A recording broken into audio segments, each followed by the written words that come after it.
Hello, and welcome to Ask a Librarian Live. My name is Neil Stokes. I am a librarian with the digital content team of Los Angeles Public Library, and this is a weekly live stream program where we talk to some of the expert librarians from across the library system here in Los Angeles. Today, we're going to be talking about the Teens of LA Film Fest 2020. We're doing a film festival. We did the first one last year, and we're doing it again this year. Obviously, the situation is a bit different, and we're going to have to work around that. We're having a live streamed event as our culminating event for the film festival. We're not going to be able to have an in-person festival.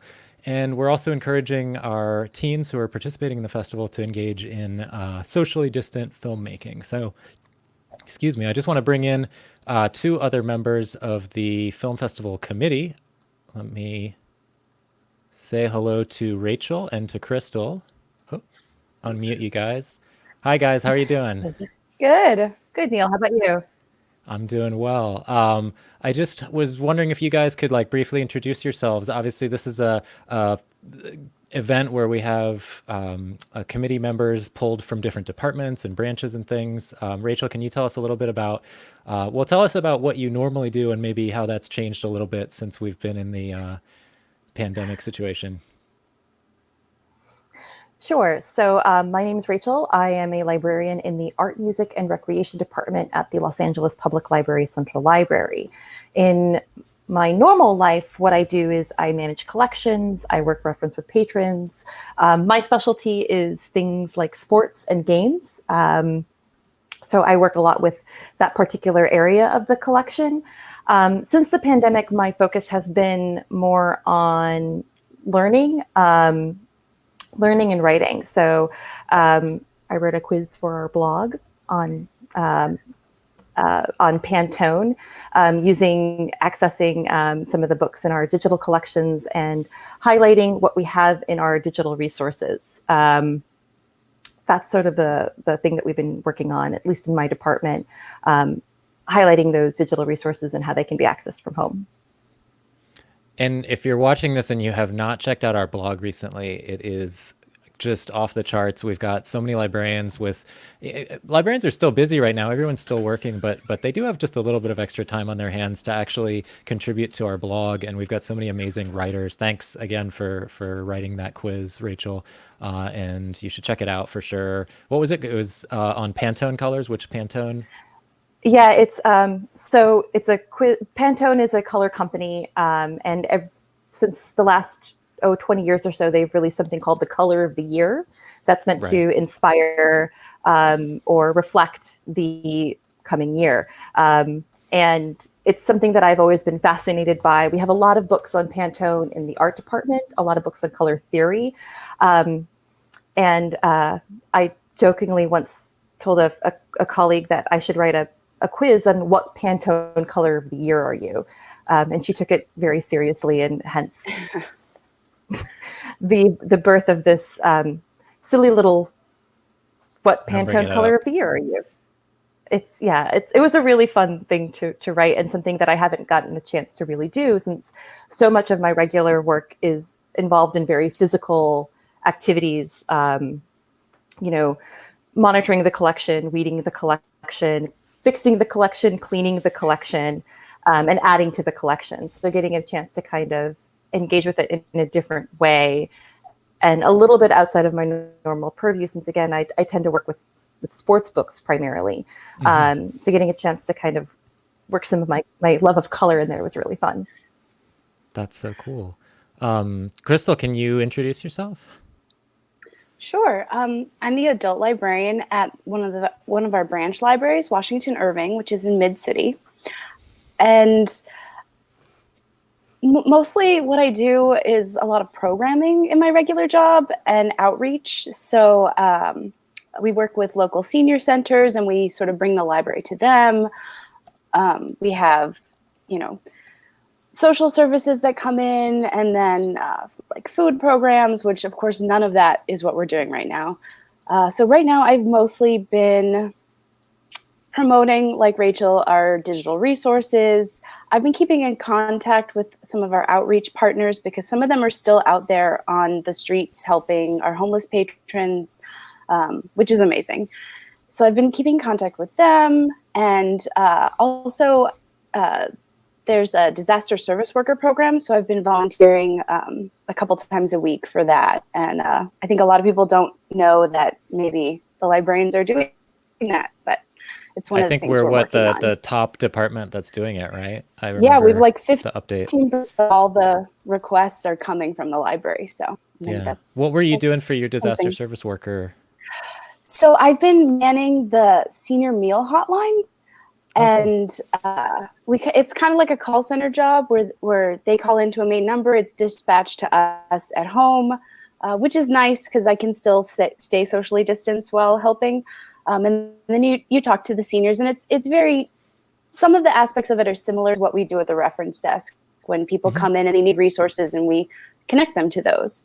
But we also, hook them up with the senior meals program and any other resources they might need. But it's definitely emotionally taxing. Yeah. Yeah. Yeah. And if you're not familiar with that, if you're watching, the city of Los Angeles has a disaster service worker program where city employees might be reassigned from their job. In this case, I think it's been all volunteer, but it's let some of the folks who've been working from home and might have time to be able to help out, volunteer and fill positions, helping, like you said, with senior call center type work. There's people that have been helping out at some of the emergency shelters at the rec centers that I've talked to. But I remember reading recently that I think the library is filling like the vast majority of slots. Like we've got all the other city departments beat. Not that it should be a competition, but and like you said, a lot of the work overlaps with the skill set that librarians need to have working in the branch, which is cool that we can apply that in a different way. So really quick, I was hoping we could get into talking about the film festival. So I know, Rachel, maybe you would start us off. You were going to talk a little bit about the kind of the background and going over the film festival in general. Can you kind of walk us through it? Yeah, absolutely. So this is our second year doing the Teens of Los Angeles Film Festival. 2019 was our first year. It was part of the summer reading program. Our summer reading theme last year was It's Showtime at Your Library. And so kind of the natural output of that was, my goodness, we have to have a film festival. So Terry Markson, who is a senior librarian in the Exploration and Creativity Department, sent out a call for people to become involved in the initial committee. We drafted all of our categories. We drafted submission guidelines. We created a whole set of rubrics and frameworks to hopefully move this festival into something that will be a consistent part of our summer programming for years and years to come. Last year in 2019, we had 60 submissions across 5 categories, which we were pretty tickled with, at least. This year, our submission process is a little bit different. We are opening it up earlier to hopefully engage with kids that are maybe out of school. Anybody with any kid, any teen that is 11 to 18 with a Los Angeles Public Library card, a Los Angeles Student Success card, or an ECard is welcome to submit their film through our film website. And Neil, I believe you're going to be kind of walking them through that. Our categories this year are, we added a category to, again, aid in social or physical distance filmmaking. So we have 6 categories this year. Our 6 categories are a book trailer, which we asked to be 30 to 90 seconds, a public service announcement, which we also ask to be 30 to 90 seconds, experimental film, which can be anywhere from 1 to 5 minutes, a short film, a short narrative film, which is 3 to 8 minutes, a documentary, which is 3 to 8 minutes, or an oral history. That's our new category, which can be anywhere from about 2 to 5 minutes. We have category descriptions and examples on the Teens of LA film site that you're welcome to, and we encourage you to go and check out. In addition to that, as Neil said, we are going to be streaming, since we cannot have an in-person festival this year, which is such a bummer. Something that we were all really looking forward to and planning on, but we're moving forward with a fully online festival. The top three films in each category will be streamed on YouTube. And this year, we're really excited to announce an audience favorite. So people that watch the film will have an opportunity to vote on their favorite movie, and vote on their top film, so that we can include that film and get them as something else that's neat about this film festival that I think I'm really proud of, and Neil and Crystal, I think you're really proud of too, is that the top three films in each category are judged by industry professionals. So we have professionals that are people that are producers, directors, actors, writers, showrunners, that are going to be watching these films and giving feedback to these young filmmakers, treating them as industry colleagues, treating them as potential professionals. So I think that's something that I think is really special about this particular opportunity, is to get your work in front of people in the industry and be judged as a member of that industry.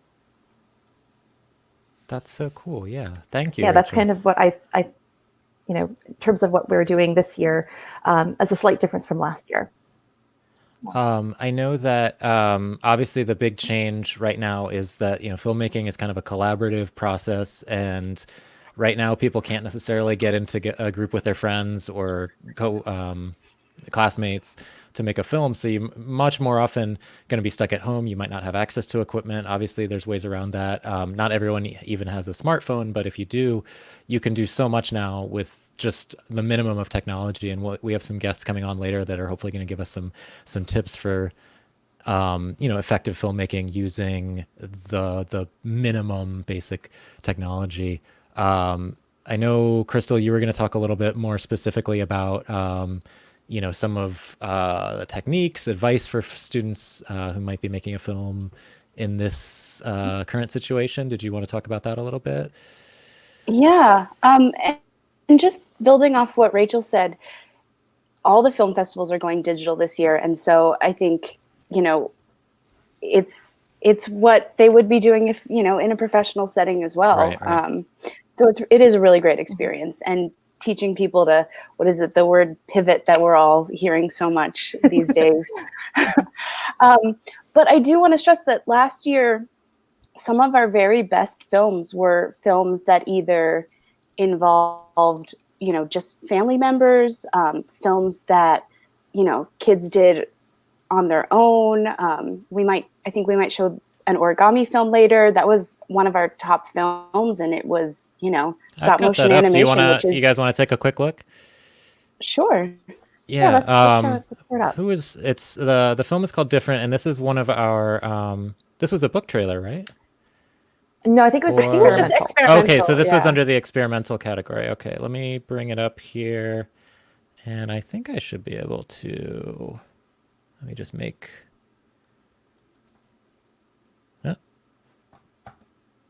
Yeah.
How adorable That's is cute. that? Sorry, I It's didn't have so the audio cute. on for all of that, but yeah, obviously an example of just making do, shot in a bedroom or a, Anywhere. Hmm. Yeah. And if I'm not mistaken, I think the girl wrote the music too. Oh, okay. Or she wrote some of the music Okay. too. She may Yeah. have, yeah. That's so But I cool. mean, that's like a great example. We had another stop motion that was a claymation that was really just wonderful and so moving.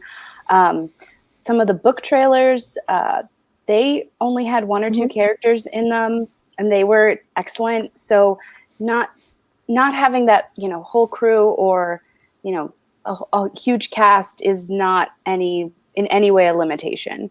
Yeah. Um, and then, as Rachel mentioned, we added the oral history category this year.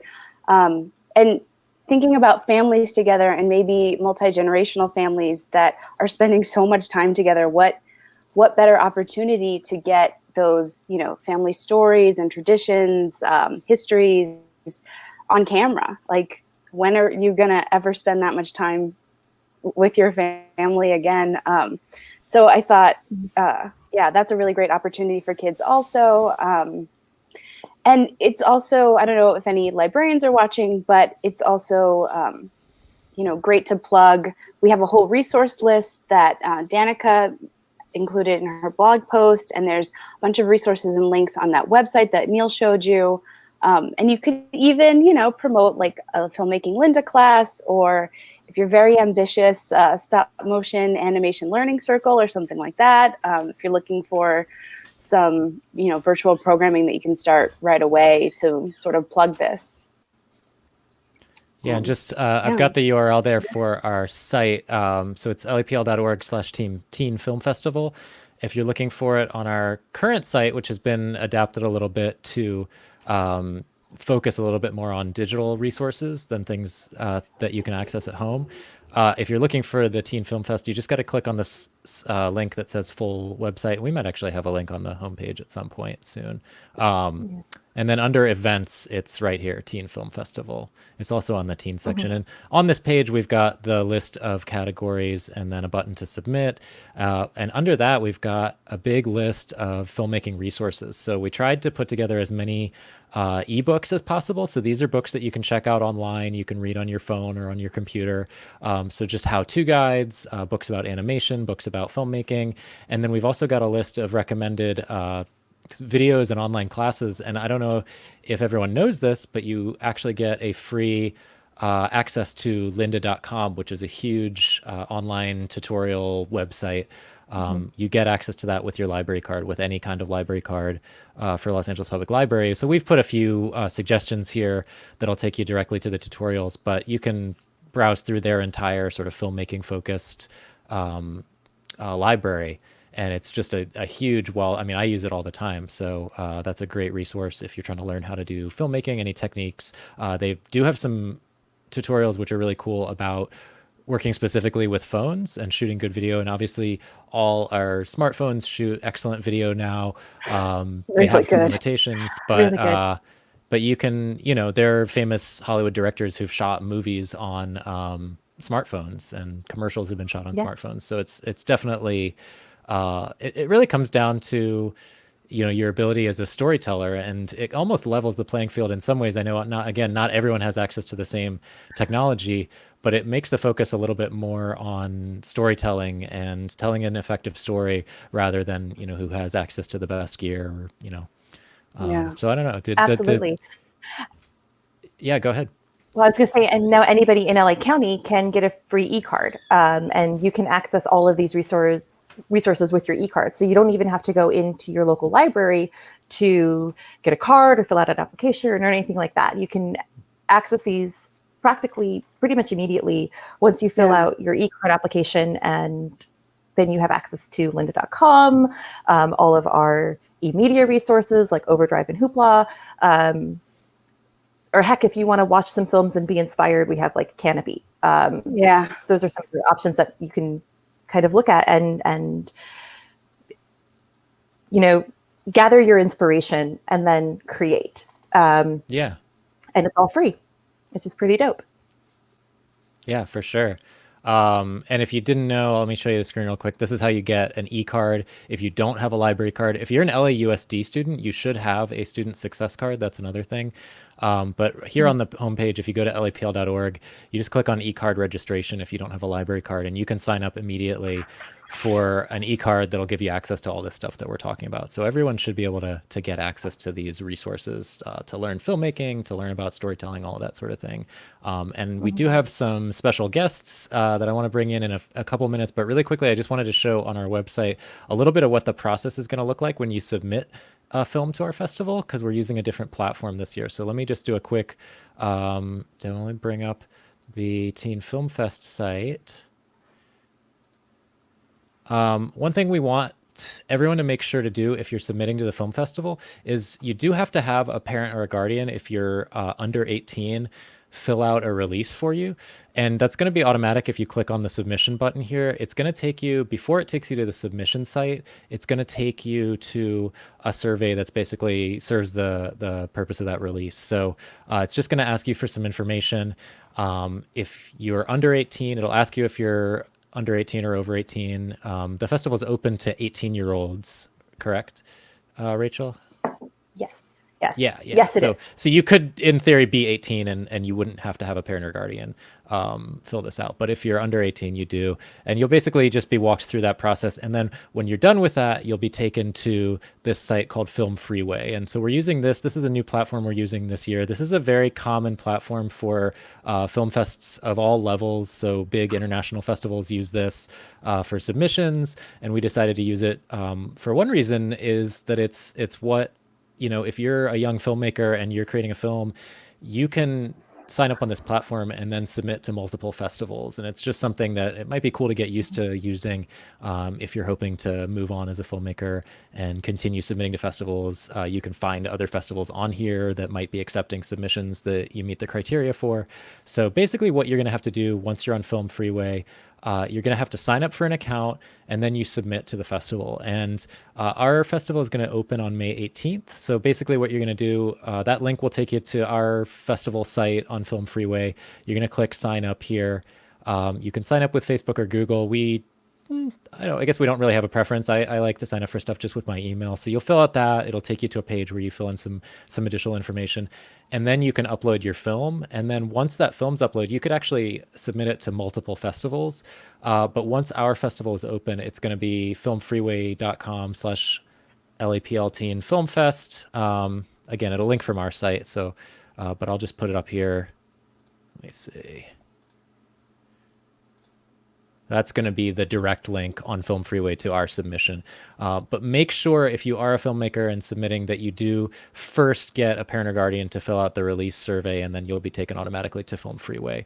And it's probably a little time consuming for the purposes of this show to go through the whole process of signing up. It's not particularly complicated though. So if you have any questions, we have contact email. Let me double check what that is. And I'll put it up here. But you can always, well, I'll have it in a moment. Let's bring out our guests because I think that they're going to bring some cool energy to this stream. So we've got two educators who teach at the Lawndale High School Cinematic Arts Academy. Hello, guys. How are you? So we've got Katie and Steven.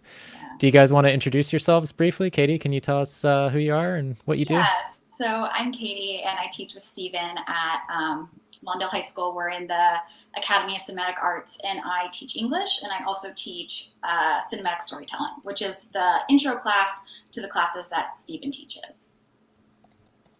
Hi, everyone. Awesome. My name is Stephen Love. I teach cinematic production at Lawndale High School. So Katie starts with the cinematic storytelling classes in ninth grade, and they come to me for 10th, 11th, and 12th. And we go through the entire gauntlet of production of filmmaking. So pre, post, all of it, everything. And what are you guys teaching right now online, or what's going on? Attempting to, yes. Yeah. How's that going? It's a process. Our school and our whole district uses Canvas, so we were really lucky that we have one-to-one laptops, and that we already had this digital, Oh, wow.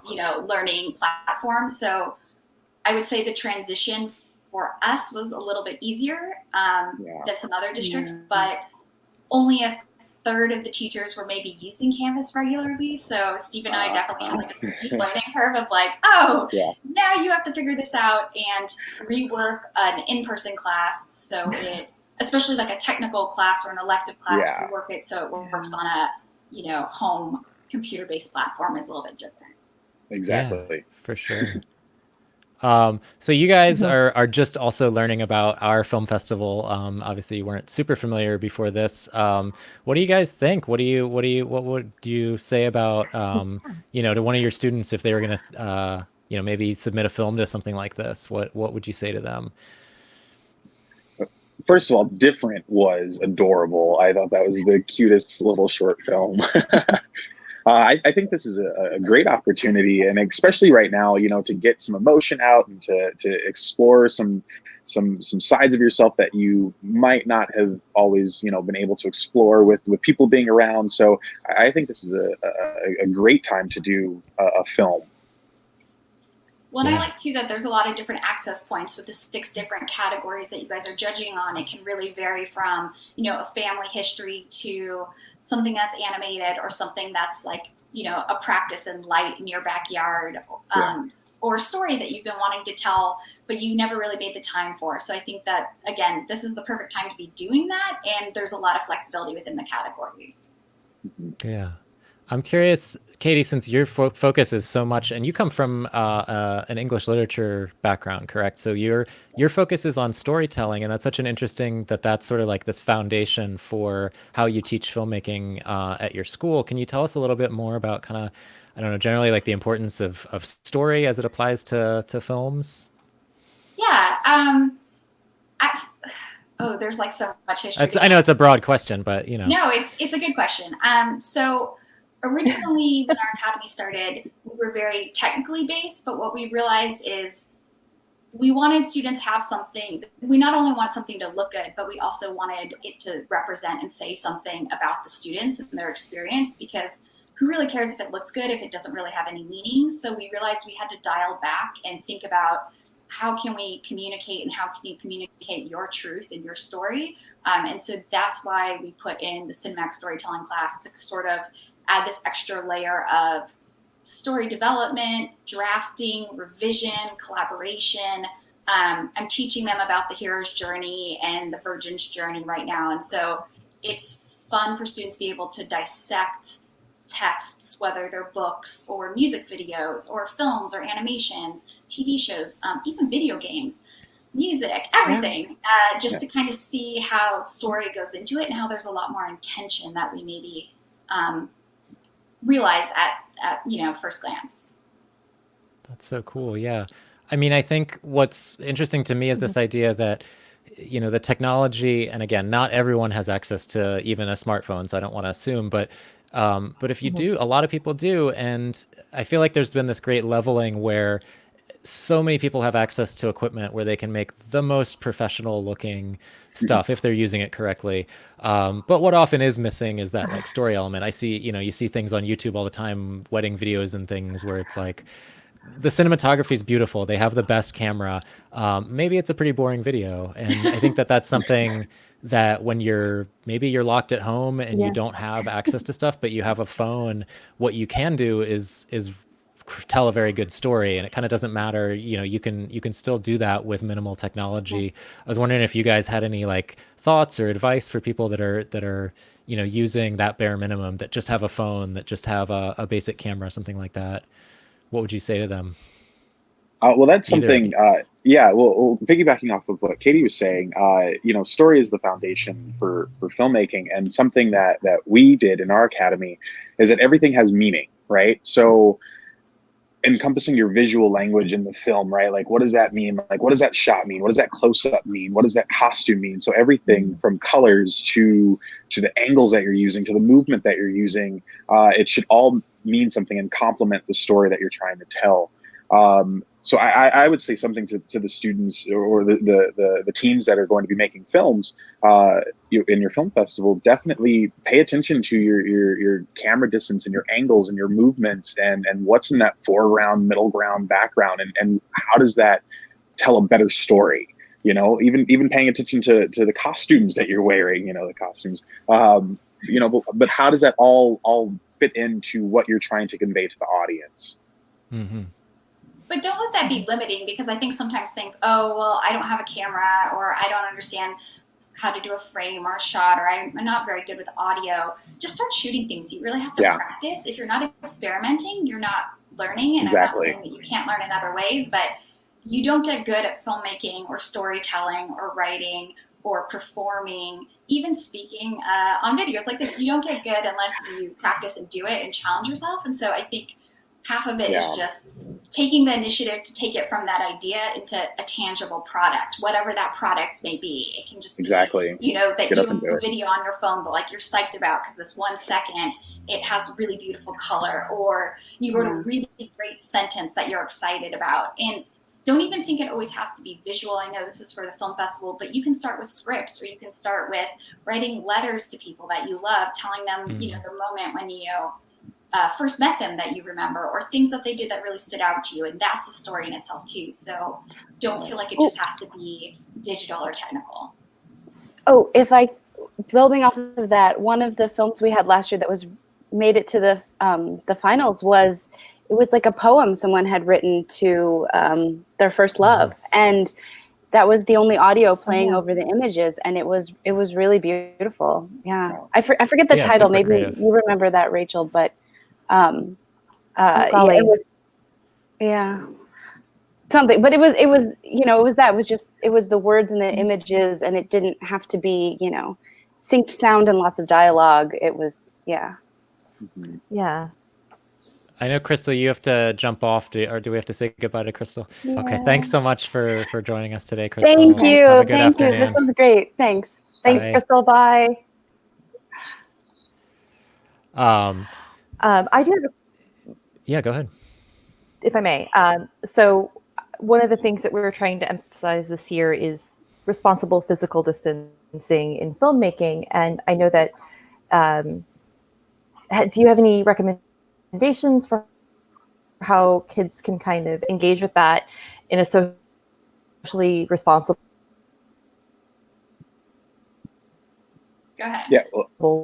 way? Or if my putting spot right now, Rachel's breaking up a little bit. I think you guys heard that. Recommendations for kids? Yeah. I was just on a call yesterday, and I was talking with some people from Netflix, and that's a question that every studio and every production company are trying to figure out right now. How do we still make productions when it's such a collaborative, almost shoulder to shoulder type of creation? But I think you would start by using the people in your house, right? Like if you're going to do a live action film, if you're safer at home with use the people in your house. You might have to grab your grandma and bring her on screen. She may not want to, but tell her the story. Maybe she might eventually warm up to the idea. But other than that, I would say just maintaining that social distance, that physical space, right? You can still tell a story from a distance, and cameras have zooms, right? If you are using a smartphone, you can zoom in on the camera to get kind of a closer shot without you actually physically getting closer to the other person. Wearing a mask too, keep the mask on. Well, and in terms of script writing too, there's a lot of different things you can do to write collaboratively online. Google has its own script writing software. Yeah, it's okay, but again, it works if you have a Google account. You can obviously edit in real time, and you can see what that looks like. Steven and I both use script writing software out of a company based in Newfoundland called. Oh, Celtics? I always kill the name. Celtics. Celtics, yeah. I always want to say Celtics. And so we fluctuate between did we say it right? Did we say it wrong? But they offer up to 3 projects that you can base, and you can write AR films. You can write series like a TV show or an animation. You can do screenplays. You can do stage plays. And so it's cool that you can do up to 3 different projects. And then if it's not unlimited, but you can save your work into a PDF and then have that as a resource to like re-up your project number availability. I guess Yeah, I'm you not gonna can say that kind of exactly, start over. yeah, so that's another resource too if you're in this like, story development land. That's an option. Yeah, definitely. Mhm. Do you guys have any other? I That's know awesome. that we're Thank you. talking about people using smartphones and things like that. I know there's a lot of like you can use the built-in camera apps on your phone. Are there any like apps or software, especially for editing? I would think would be the big thing Yeah. for folks that might just have a phone or a tablet. Do you guys have any recommendations for especially for like cheap or free stuff? Yeah, I actually just got really familiar with kind of some newer editing platforms since we're doing this distance learning. So a couple of free ones. One is openshot.org. That's a great program for beginning editors. Another one is blender.org. That one also has video editing capabilities, but if you also want to animate, that has a few capabilities for animation. However, our students use Chromebooks and they can't download programs onto the Chromebook itself. So I found a website called wevideo.com, which is an online editing platform. And all of these are free, by the way. And that one allows you to upload your videos to the online platform and then edit there live. So you don't have to actually download a program. Cool. This is stuff we're going to have to add to our site as resources. So I'm writing it down. Yeah. Yeah, that would be awesome. What about phone apps for recording? I know there's apps that help you record a little bit better, give you a little bit more control. Do you guys have any recommendations? I know, what was the one? Filmic Pro is one that I've used, but I can't remember. It definitely has a cost, but I think it might just be us like $3 or $4. But that's something that lets you do more in terms of like manual focus and exposure and things like that. It gives you a little bit more technical control. So that's always an option. That would be. I'm actually not as familiar with apps as much. I just kind of use the basic camera that comes with with the phone itself. Yeah, and that works great. Yeah. Oh, go ahead. I have a question. Since we have a lot of librarians that are watching the stream that are looking to do things like programming and virtual programming, as educators, how have you structured your classes that maybe we as librarians can kind of crib from and steal when we're doing our virtual programming? What would you say are some of the key things that you want to get across in your classes, or that you think that we could use when we're working with our teens virtually? I'll let you go, Katie. Oh, okay. I was like, it's definitely a weird transition. Like I've struggled with the fact that it's harder to do formative work for me on a digital platform than it is in the classroom, because you can do something really quickly and give informal feedback really quickly in a way that it just changes when you're having to do it digitally. One thing I think we've both been trying to do in our distance learning classes is have the teach it, practice it, and then do it component. So there's always ways for you to loop the skills, because if you don't have that, it becomes really difficult to go from here to here.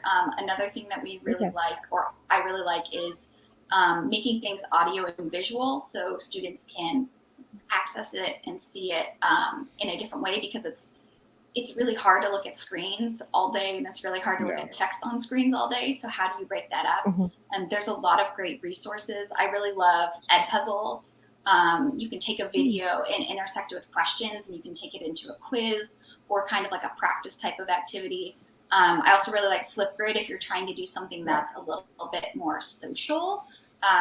So it could be a question that you throw out, what do you think is the best story of all time and why? And then students can respond to that platform and comment on each other. So I think going back to things that not only practice skills, but also create a sense of community.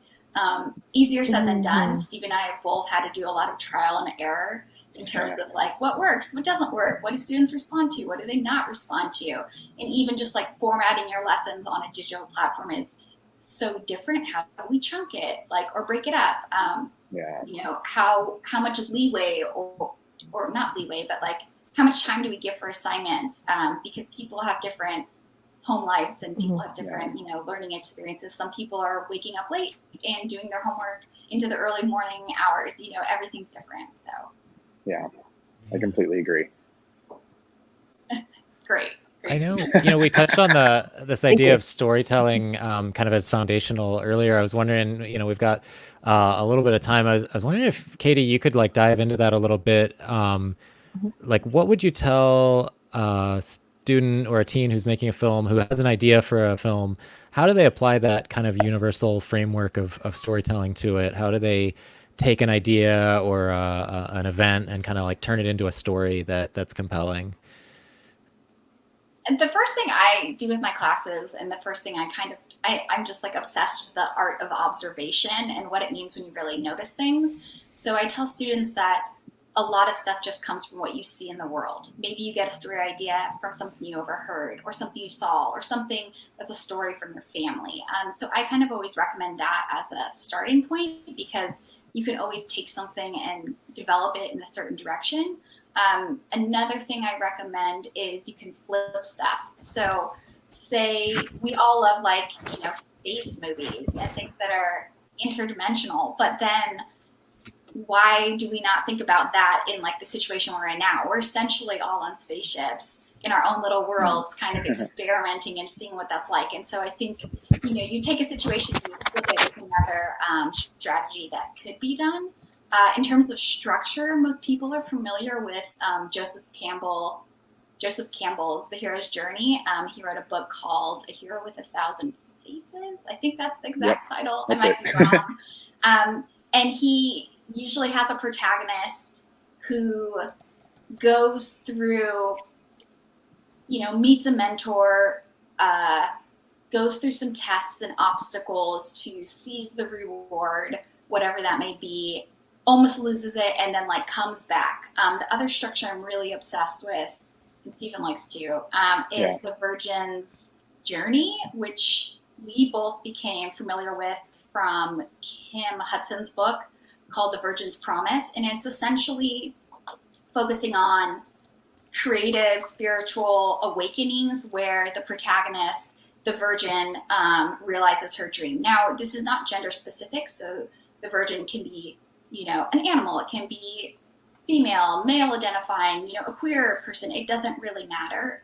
But the idea is that they are kind of going through an obstacle within their own world, their own home world, and the things that are challenging them are internal, like their family or the way people treat them.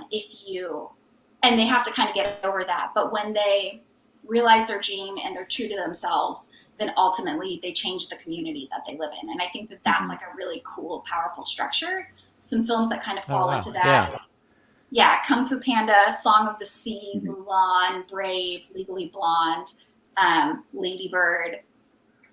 There's just so many. I could go on and on. But like, I think that that's really cool to be able to see, to flip it, that it's not just, and this always existed. She just created the language to dissect it from the hero's journey, 12 stages, to the virgin's journey, 13 story beats. Yeah. Nice. That's awesome. That's so cool. Yeah. I have not heard. What's the name of is the book called? It's The Virgin's Promise by Kim Hudson. Okay. I want to say Kim. I'm checking to see if these are available as ebooks. Well, I'm getting some results, but I don't think they're the right that's it. book. Okay. Oh, so cool. Well, we'll get these titles for you, and if we don't have them in our collection, they might be something that we can ask our acquisitions department to get copies of, and we'll link to them. You know, Totally. we're trying to compile you know, resources for filmmakers, but it's tough because you know, the only thing people can access right now is digital materials, although we do have a lot of digital collections. So that's always the challenge. I'm curious if we could get into the weeds, Stephen, with like maybe some DIY tips, if you've got any, for filmmakers that are trying to adapt, you know, make stuff that looks good, that sounds good, just with the materials they might have at home, what are some things you'd recommend? Lighting, sound, how do you make do with improvised Sure. materials, that sort of thing? Yeah. Well, one of the great things is that we, in our own homes, we have a lot of equipment that really is used on set, but it's, just in a different way. So one thing to pay attention to, or one thing that I would suggest, let's talk about lighting, for example, to start off with. Instead of just getting that lamp and kind of shining it in someone's face, you can try to diffuse it a little bit. Maybe with, if you have wax paper, that would be, great. But I also use just basic printing paper sometimes to just kind of diffuse light a little bit, create that dynamic shadowing to separate the subject that you're shooting versus the background that's there, like kind of your 3-point lighting. And actually you have a ton of great resources that go into all of that. So hopefully the students are diving into all those resources to really get a full picture of what I'm talking about. With audio, if you don't have equipment, audio might be a little bit of a challenge, but something that you could definitely do with voiceovers and soundtracks. And you can actually use your phone to kind of do a voiceover if you record, your dialogue into the phone itself, and then you can sort of play it back on your camera. Or if you're shooting something, do a little version of kind of ADR, replacing the dialogue. If you're shooting someone from far away, you can have them come in and do the lines on their phone, and then you can replace that audio. You might have to, pay attention to you syncing the dialogue with their mouths, but that's something definitely that you can look into as well. But one thing that I would just really say is just play with that visual language and making sure that you're trying to just recognize what it all means to you and your movement and your angles and your distancing, like how is that telling a better story? So just how does that all connect? I mean, using what's around you. That's just using what's around you. Get creative, just get real creative. For sure, yeah. And we're so Yeah. And again, sorry, go ahead. Okay.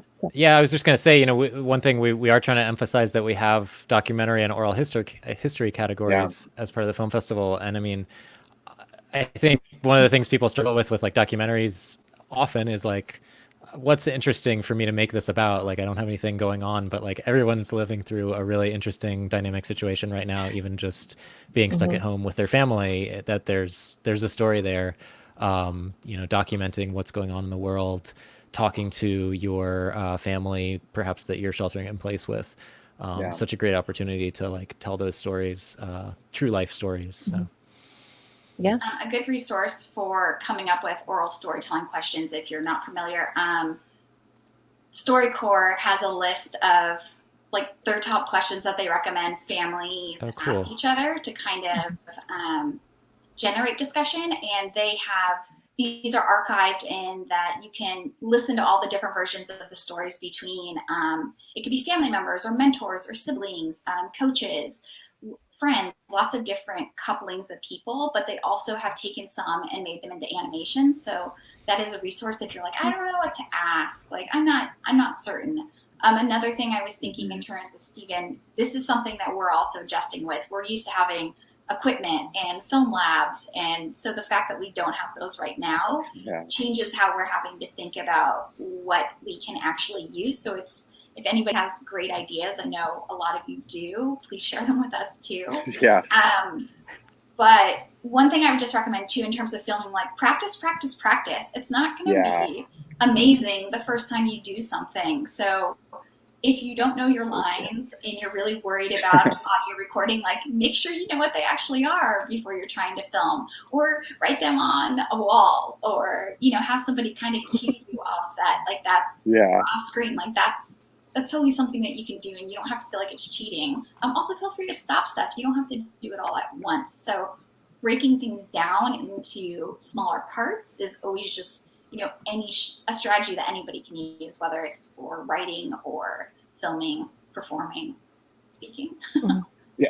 and one thing I would add to that is reviewing your stuff as you go, instead of just kind of shooting it all or and then watching it later. Review it after every take, each clip. Make sure that you got that audio that you wanted.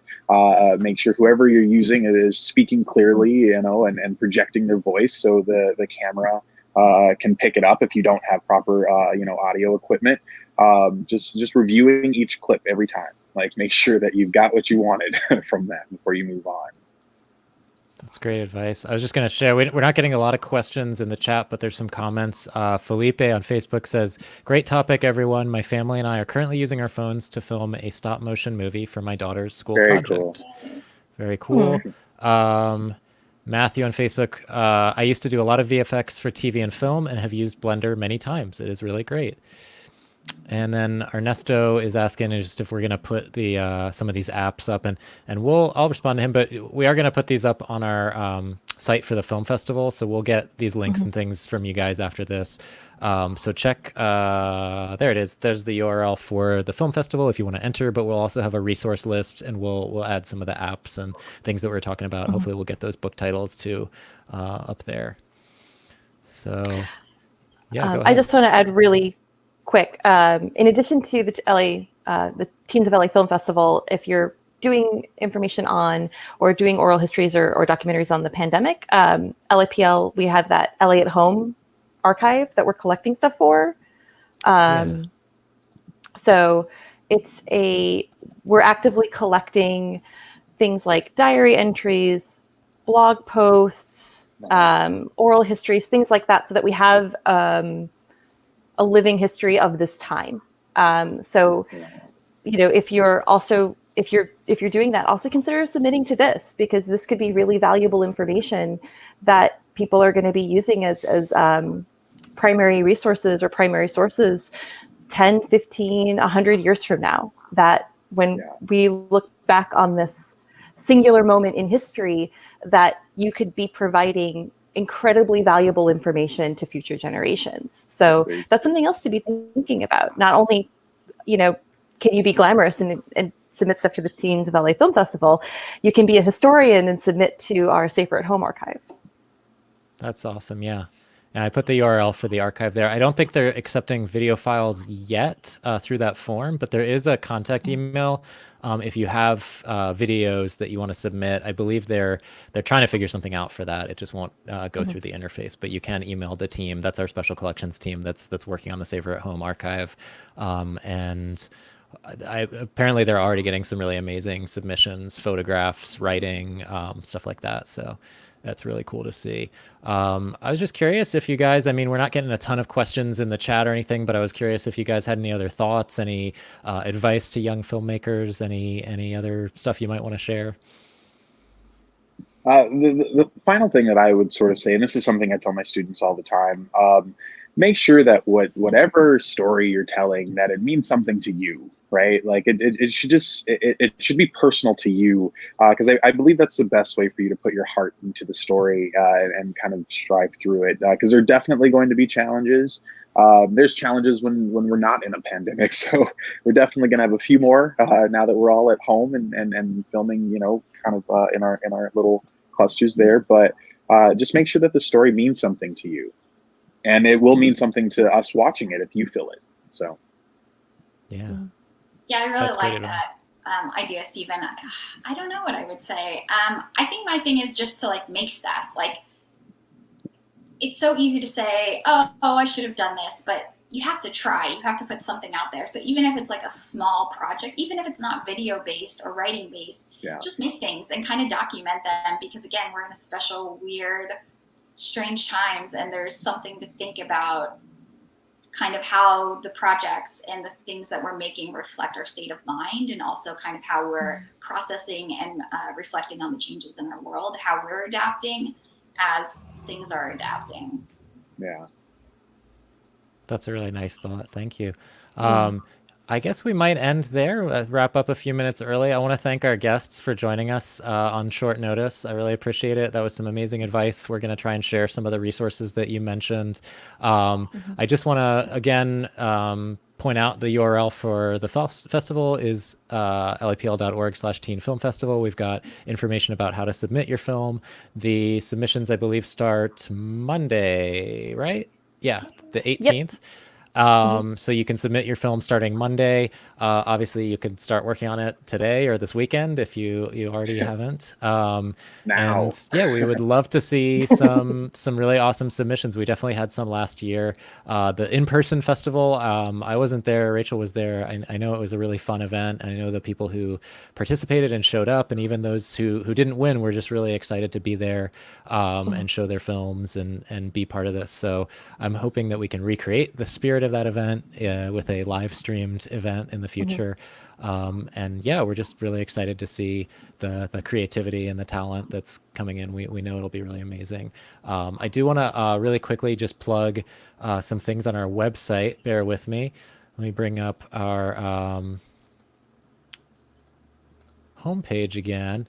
And I just want to talk about the library homepage, some things that you might find relevant. We mentioned this earlier in the broadcast, but I just want to reinforce that we have redesigned our website to focus on resources that you can access from home while the libraries are closed. And to talk about that really quickly, we do not have an official timeline for reopening the libraries. We did get some questions in the chat about that, but any information will be posted here. We've got a special page about the COVID-19 response. So if you click on this link up at the top, that'll take you to our coronavirus information page. We've got information specifically about what the library is doing, and then we've got some trustworthy information, resources from local government organizations that you can trust the information from. This is stuff that has been vetted by librarians. And then if you do not have a library card and you want to access some of these digital materials that we've been talking about, definitely sign up for an ECard. That's the first link here. You can just click on here, fill out a form, and that ECard, anyone in Los Angeles County, I believe, can now get an ECard, which means you can access all of our digital collections without needing a library card. If you do have a library card, you've forgotten the number, something like that, you need your PIN, you're having any problems with your account, scroll to the bottom here and click on Ask a Librarian, and you can fill out an email form. Click Email Us and fill out this form, and that's going to contact our Info Now department, which are sort of our crack team of reference librarians. They answer all your emails fairly succinctly and quickly, and so just make sure to use that resource.